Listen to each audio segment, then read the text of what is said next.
लगातार हो रही बारिश की वजह से बिहार की ज्यादातर नदियां खतरे के निशान के ऊपर बह रही हैं। सबसे ज्यादा नुकसान बिहार के उन जिलों में हो रहा है जहां से गंगा नदी होकर गुजरती है, जिनमें समस्तीपुर भी एक है। समस्तीपुर में ऐसे कई गांव हैं जो अब पानी में डूब चुके हैं।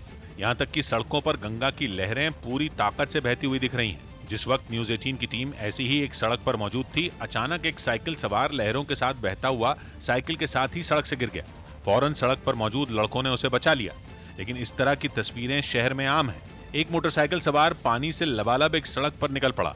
लहरों के बीच मोटरसाइकिल के चक्के आगे नहीं बढ़ पाए और लड़के की जान मुसीबत में फंस गई। पानी बाइक को एक तरफ खींचने लगा और काफी जोर लगाने के बाद आखिरकार लड़के की पकड़ भी ढीली हो गई। मोटरसाइकिल तो बह गई, लेकिन गनीमत यह रही कि लड़के की जान बच गई। समस्तीपुर के गांव टापू बने हुए हैं, जिसकी वजह से लोगों का जीना दूभर हो गया है। जबकि राजधानी पटना के भी रिहायशी इलाकों में अब गंगा का पानी पहुंचने लगा है। गंगा नदी पटना में खतरे के निशान से 110 सेंटीमीटर ऊपर बह रही है, जिसकी वजह से पटना के गांधी घाट पर लोगों के पैदल चलने की जगह, बैठने की जगह और आने जाने का रास्ता सब गायब है। घाट पर बने मंदिर तक पानी में डूबे हैं। हालांकि भगवान की पूजा करने लोग कई फीट तक के पानी के बीच से ही होकर मंदिरों तक पहुंच रहे हैं। घाट पर बने सभी कमरे भी पानी में डूब चुके हैं।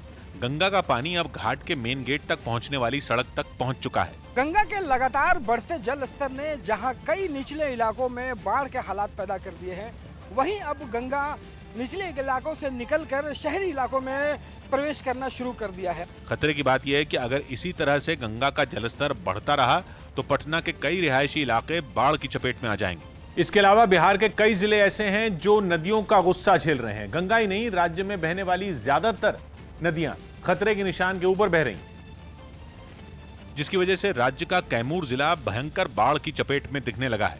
कैमूर के कई गांव ऐसे हैं जो टापू में बदल गए हैं। गांवों का आपस में संपर्क टूट गया है। जिस सड़क पर पानी की लहरें दौड़ती दिख रही हैं, ये कोई सड़क नहीं बल्कि नदी पर बना एक पुल है। लेकिन अब नदी पुल के ऊपर से बह रही है।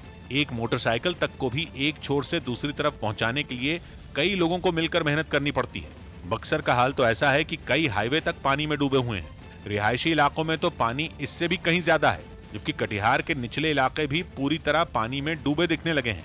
सैकड़ों लोगों को ऊंची जगहों पर पहुंचाया जा चुका है। एक जगह से दूसरी जगह पर पहुंचने के लिए नाव ही एकमात्र जरिया है। दूर दूर तक इलाके में केवल पानी ही पानी दिखाई दे रहा है।